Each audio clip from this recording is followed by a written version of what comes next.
Bonjour, c'est Anna. Je te parle encore des pièges sur le chemin spirituel et cette semaine, le sujet que j'ai envie d'aborder avec toi, c'est: doit-on détruire, tuer l'ego, ce grand monstre terrible?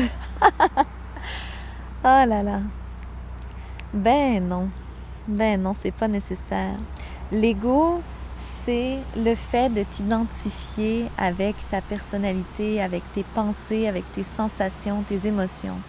L'ego, c'est le fait de croire tes pensées et tout ce qui bouge autour de toi. Tu n'as pas besoin de le détruire.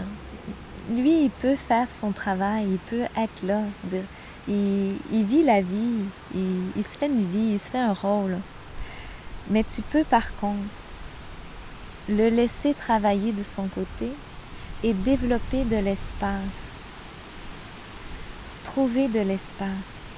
Des fois, le problème avec l'ego, c'est-à-dire qu'il se crée des paniques, des anxiétés, des intensités. Des fois, il y a un ego positif qui veut prendre toute la place et être la meilleure personne au monde. Puis des fois, il y a des égos négatifs qui, au contraire, nous diminuent puis nous victimisent.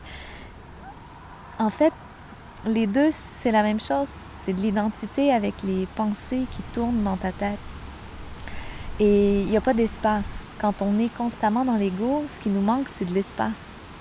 Alors, l'idée, avec le chemin spirituel, c'est pas tant de tuer l'ego que de créer de l'espace.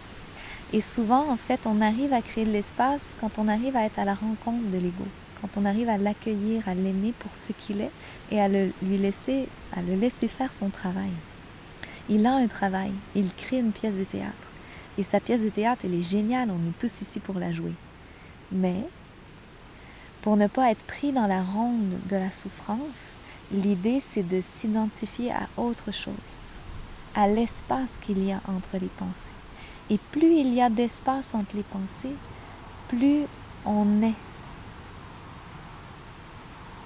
Et être, comme on en a parlé déjà, c'est pas faire, c'est juste être. Quand on peut installer dans être et se concentrer régulièrement sur l'espace entre les pensées, se rappeler que pour être bien, pour se libérer de la souffrance, l'idée c'est de créer de l'espace, eh bien, spontanément, on a moins envie d'écouter les discours qui se passent dans la tête. On a moins envie de perdre du temps à régler des situations inventées par le mental. Et c'est cet espace-là qui crée la paix. Cette paix-là, en fait, elle est déjà là. C'est cet espace-là qui va à la rencontre de la paix. C'est un peu comme si la paix était là, en trame de fond, et que par-dessus, le mental parle, et se crée des importances, se crée des problèmes à régler. Quand toute notre attention est focalisée sur les problèmes à régler, sur ce qui se dit dans la tête, on ne ressent pas la paix, mais elle n'a jamais bougé, elle a toujours été là. Alors, retourner à la paix, même si c'est quelques secondes, juste avoir conscience que, là, je suis happée par mes pensées, est déjà merveilleux.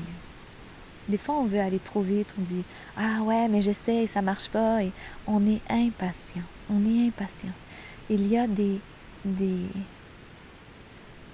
milliers d'années d'évolution derrière qu'est-ce qu'on est maintenant. Le mental s'est développé, il est dans une suprématie, je veux dire, il prend tout l'espace. Et maintenant, ça prend un temps pour, non pas défaire ça, mais installer autre chose. De sorte que le mental, il fait juste prendre moins de place.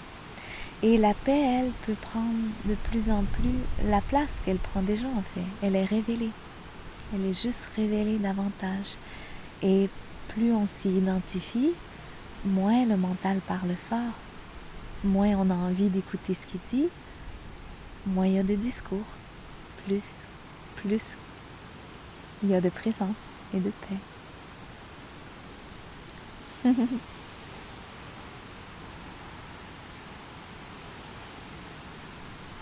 À une prochaine vidéo.